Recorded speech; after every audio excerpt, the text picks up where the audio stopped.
A passenger plane once landed on an active racetrack with no engines. In 1983, an Air Canada Flight 143 was flying at 41,000 feet with 69 people on board. Everything seemed normal until both engines suddenly shut down. The plane had run out of fuel. The reason was a simple but dangerous mistake.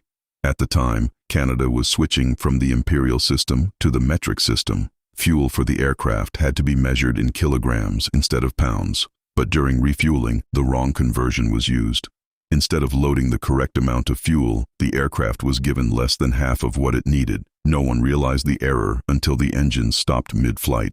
At that moment, the aircraft instantly lost power. Most of the plane's electrical systems shut down. The hydraulics weakened. The pilots were now flying a powerless jet at 41,000 feet. Captain Robert Pearson realized the aircraft had effectively become a giant glider. The plane could travel about 17 kilometers forward for every kilometer it descended, but they were still over 100 kilometers from the nearest major airport. Then the co-pilot remembered something. An old Air Force base in Gimli, Manitoba. It was just barely within gliding distance. The pilots aimed the powerless aircraft toward the runway and began descending. But as they approached the ground, they noticed something shocking. The runway was full of people. It had been converted into a motor racing track that day. Spectators were watching cars race along the strip of pavement.